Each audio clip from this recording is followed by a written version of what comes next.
어린 자녀들과 함께 자식들 키우느라 고생하신 부모님들 모시고 꼭두 새벽부터 빡빡한 스케줄에 가이드들에게 끌려다니다시피 하루 종일 쫓기듯이 일정을 소화해내지 않아도 되고 좋은 공기 마시며 아름다운 바닷가 보고 자유롭게 일정 잡아서 여기저기 돌아다니면서 본인들의 여행 경비에 맞춰서 쇼핑도 하고 남부며 투몬비치에서 사진도 찍고 남들 다 먹고 가는 햄버거도 하나쯤 드시고 특별하지는 않지만 그렇다고 다른 여행지에 비해서 뒤처지지도 않는 그런 곳이 바로 괌이 아닌가 생각을 해봅니다. 해가 지고 난 후에 어른들이나 아이들 데리고 필리핀이나 베트남 밤거리를 한번 돌아다녀 보세요. 정말 낯뜨거운 장면들이 많아서 함부로 다니시지도 못하실 거예요. 괌의 치안 때문에 여행을 걱정하시는 분들, 베트남이나 필리핀의 치안이 어떤지 알아보시고 나서 괌에 대해서 좀 이야기하시기 바라겠습니다.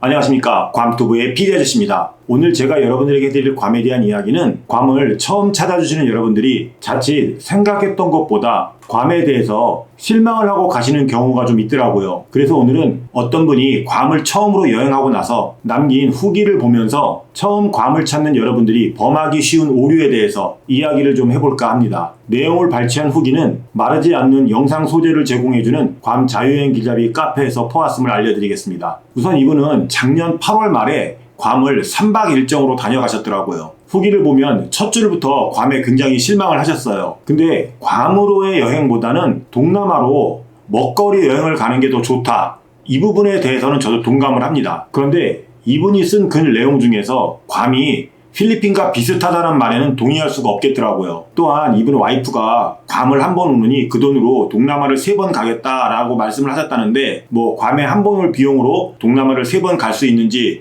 그거는 잘 모르겠지만 어쨌든 본인들이 느끼기 나름이니까 그거는 제가 좀 말리지 않겠습니다. 우선 괌으로 첫 번째 여행을 계획하시는 분들이 가장 먼저 고려해야 될 사항은 가족 구성원입니다. 만약 부부나 또는 연인 둘만이 하는 여행이라면 어디를 가도 즐겁고 재미있겠죠. 문제가 될 것도 없고요. 그런데 어린 자녀를 동반하거나 또는 나이 드신 부모님을 동반할 경우에는 필리핀이나 베트남 같은 동남아로 가실 경우에 좀 불편함이 없지 않아 있을 거라고 저는 생각을 합니다. 앞서 말씀드린 것처럼 이분 와이프가 괌을 오느니 괌에 한 번 올 돈으로 동남아를 3번 간다라고 말을 했고 괌이 필리핀하고 좀 다를 게 없다라고 말씀하셨다고 했는데요. 이 글에 댓글을 다신 분이 이런 말씀을 하셨어요. 세부에서 1년을 살다 오신 분인데 필리핀은 번화가 말고는 문 밖에만 나가도 판잣집들이 좀 많이 있고 좀 지저분하다 이런 뜻으로 말씀을 하시면서 괌이 필리핀하고 비슷하다는 것은 좀 비약이다 라는 말씀을 하셨어요. 저 역시 필리핀이나 베트남을 비하하는 건 아니지만 괌이 필리핀이나 베트남하고 좀 비슷하다는 건 좀 비약이 아닌가 하는 생각을 해봅니다. 또 여기에 달린 다른 분의 댓글을 보면 가성비를 생각하면 동남아가 좋기는 한데 바다랑 하늘 그리고 쇼핑을 생각해보면 괌이 훨씬 더 낫다는 말씀을 해주셨어요. 아울러 음식을 생각하면 괌이 별로라는 거에는 동감을 하셨고요. 태국이나 베트남은 바다도 별로고 필리핀은 바다는 좋지만 사람들이 좀 많고 위생이나 치안이 별로라는 말씀을 좀 해주셨습니다. 가장 쉽게 보이는 예만 들어도 베트남이나 필리핀 같은 경우 자전거나 오토바이가 굉장히 많죠. 그리고 아무래도 노후된 디젤차가 많다 보니까 도시만의 공기가 안 좋을 수밖에 없어요. 길거리도 상당히 지저분한 편에 속하고요. 단순하게 눈에 보이는 환경이 이렇게 다른데 괌하고 필리핀이나 베트남을 비교하는 건 좀 억지가 아닌가 하는 생각이 듭니다. 식사도 여행 컨셉을 먹거리 여행으로 잡으셨다고 하는데 밥 한 끼가 한국의 3배에서 4배라서 좀 부담스러웠고 본인은 가격이 비싸더라도 맛이 있으면 가격에 별로 연연하지 않는다고 하셨는데 버거집에서 3식구 한 끼 식사가 10만원이 훌쩍 넘고 바베큐 셋이 30만원이 넘어서 가게마다 한국 사람들이 많은데 왠지 한국 사람들이 봉이된 느낌이다 라는 생각이 들었다고 하시더라고요. 그런데 제가 보기에 이분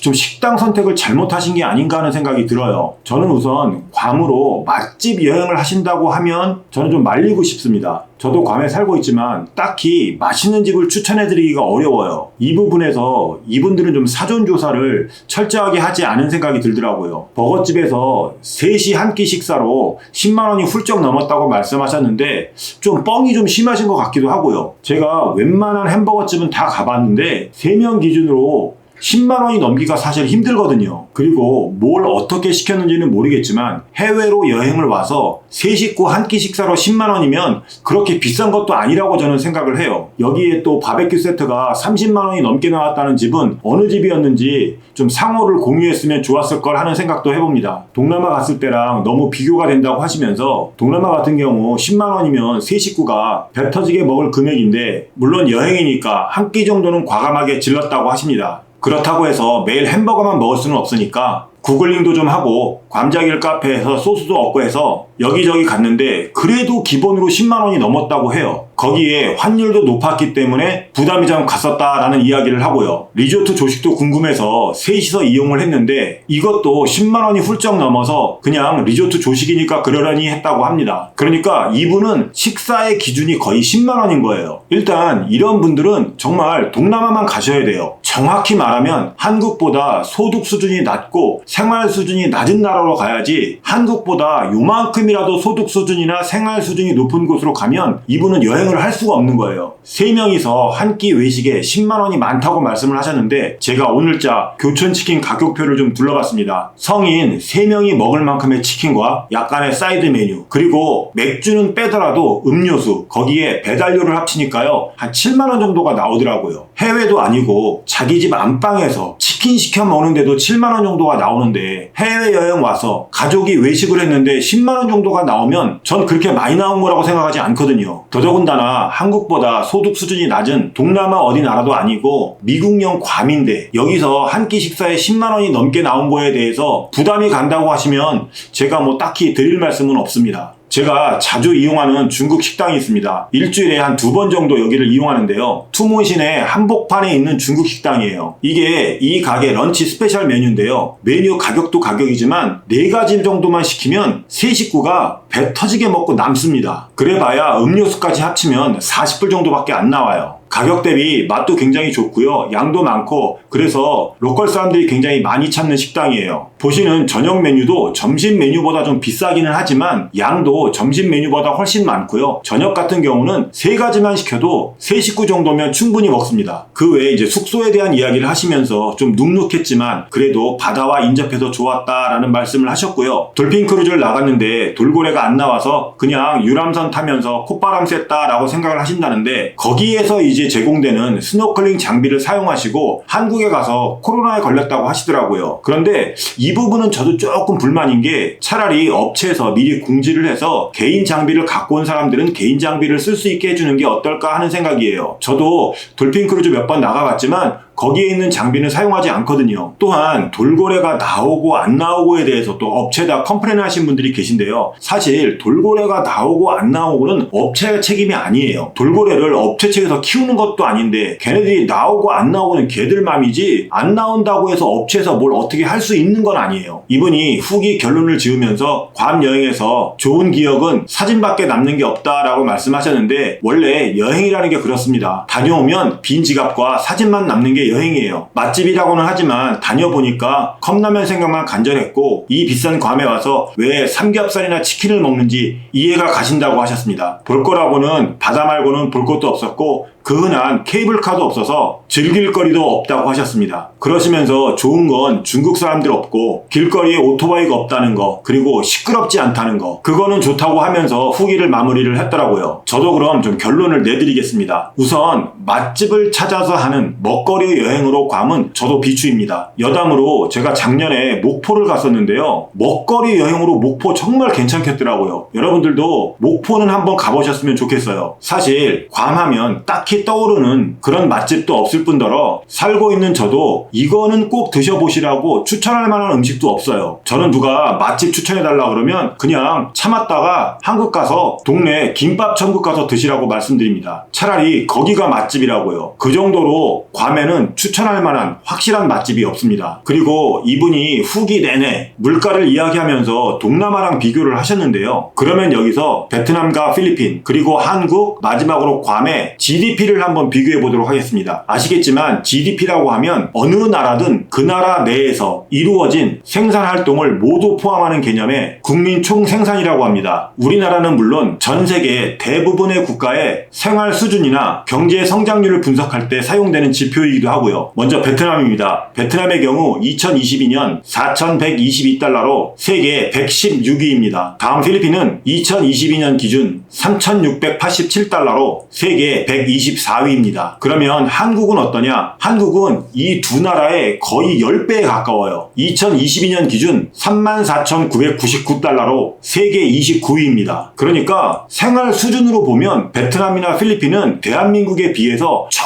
아래쪽에 있는 나라들이에요. 정말 못 사는 나라인 거예요. 그러면 괌은 어떠냐? 괌은 독립적인 나라가 아니기 때문에 세계 GDP 순위에는 나타나지 않습니다. 하지만 보시다시피 높은 소득 그룹으로 분류가 돼 있어요. 제가 한참을 찾아봤는데요. 2022년 괌의 GDP는 35,000달러가 넘으면서 한국보다는 조금 우위에 있습니다. 제가 왜 이 GDP에 대해서 이야기하는지 아시는 분들은 금방 아실 거예요. 물가 지수는 소득과 비례한다는 걸 우리는 어렸을 때 학교에서 이미 배웠습니다. 한국보다 턱없이 못 사는 나라에 가면 물가가 쌀 수밖에 없어요. 더군다나 모든 식자재가 거기에서 조달되는 나라니 음식값이 당연히 쌀 수밖에 없죠. 저는 저런 식으로 동남아 물가와 괌의 물가를 비교하는 것 자체가 이해가 안 가요. 하물며 같은 한국에서도 강남에 있는 집값과 저 시골에 있는 집값이 가격이 10배 이상이 차이 나는데 그런 부분은 이해를 어떻게 하시는지 모르겠어요. 그 흔한 케이블카도 없다고 하셨는데 한국에는 케이블카가 굉장히 흔한가 봐요. 필리핀이나 동남아에 가면 케이블카가 굉장히 흔한가요? 제가 알기로는 안전장치도 제대로 되어 있지 않는 허접한 놀이기구나 있고 그 외에 바다에서 즐기는 해양 스포츠는 괌하고 별반 다를 게 없다고 생각을 합니다. 제가 괌으로 처음 여행을 하시려는 분들에게 꼭 말씀드리고 싶은 건 괌은 관광지가 아닙니다. 꼭 가봐야 하는 유네스코에서 지정한 문화유산이 있는 것도 아니고요. 역사적으로 유서가 깊은 유적지가 있는 곳도 아닙니다. 대단하지는 않더라도 한 번쯤 둘러봐야 하는 박물관이 있는 것도 아니고 기념관이 있는 것도 아닙니다. 워낙 여러 강대국들의 식민지로 수백 년을 지내다 보니까 여러 민족 사람들이 유입이 됐고 그러다 보니까 여기만의 전통 음식도 없습니다. 괌은 단순히 휴식을 즐기기 위한 휴양지일 뿐이라는 거죠. 더군다나 이 괌이라는 곳이 미국의 군사적 요충지다 보니까 미국 입장에서는 여기를 관광지로 개발할 마음이 1도 없어요. 미국이란 나라가 어떤 나라입니까? 네바다주의 그 사막 한가운데다가 라스베가스라는 엄청난 관광도시를 만든 곳이 미국이에요. 막말로 이 코딱지만한 섬에다가 아시아 쪽 관광객들을 유치해서 관광으로 막대한 수입을 올려야 되겠다라고 마음을 먹으면 이 작은 섬을 별천지로 만드는데 미국이 어려움이 있을까요? 제가 17년이란 짧지 않은 기간 동안 이곳 괌에서 살면서 제가 이 괌을 좋아하는 이유가 변하지 않는다라는 거예요. 17년 전의 오늘이나 17년이 지난 오늘이나 괌은 정말 변한 게 없어요. 아름답고 깨끗한 바다가 그 자리에 그대로 있고 친절한 사람들, 항상 웃고 있는 사람들이 그 자리에 있기 때문에 저는 괌을 좋아하는 겁니다. 그러니까 여러분들도 괌으로의 첫 번째 여행을 계획하신다면 다른 거 다 필요 없고 물놀이 하면서 휴식을 즐길 수 있는 거기에 중점을 두는 여행 계획을 잡으셨으면 좋겠습니다.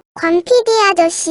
자, 오늘은 괌을 처음으로 다녀가신 어떤 분의 후기를 보면서 괌으로의 여행에 대해서 좀 이야기를 해봤는데요. 저렇게 동남아와 물가를 비교하시는 분들은 괌으로 여행 오시면 정말 힘들어요. 하나부터 10까지 원화로 전부 다 환율 계산하고 이러면 여행 자체가 피곤해지는 거예요. 동남아 일부 국가와 괌은 정말 전혀 다른 성격의 여행지입니다. 생활 수준이나 소득 수준이 괌하고는 엄청난 차이가 있는 곳이니까요. 양쪽을 비교하지 마시고 정말 가성비를 따져야 한다면 그냥 동남아로 가시는 게 맞습니다. 하지만 괌에도 조금만 찾아보면 앞서 보여드린 것처럼 굉장히 저렴하고 맛있는 식당들도 많이 있습니다. 하다못해 짜장면 짬뽕도 한국하고 비슷한 맛인데 한국하고 비슷한 가격으로 드실 수가 있어요. 그러니까 남들이 많이 찾는 흔히 맛집이라고 하는 그런 데만 찾아다니지 마시고 조금만 더 정보를 수집하시면 싸고 맛있고 든든하게 한 끼 드실 수 있는 그런 식당이 많이 있으니까요. 괌이라고 해서 너무 비싸다는 그런 편견 편견은 갖지 않으셨으면 좋겠습니다. 오늘 제가 준비한 괌에 대한 이야기는 여기까지입니다. 오늘 내용이 괜찮았다면 좋아요 버튼 한 번씩 눌러주시고요. 여러분들의 생각과 여러분들의 의견 그리고 여러분들의 궁금한 점을 댓글로 남겨주시면 감사하겠습니다. 아울러 아직까지 구독을 안 하신 분들 구독 버튼도 한 번씩 눌러주시고요. 알림 설정까지 해놓으시면 바르고 빠른 괌에 대한 정보를 받아보실 수가 있습니다. 그럼 저는 다음 영상에서 또 다른 괌에 대한 유익한 이야기로 만나 뵙기로 하고요.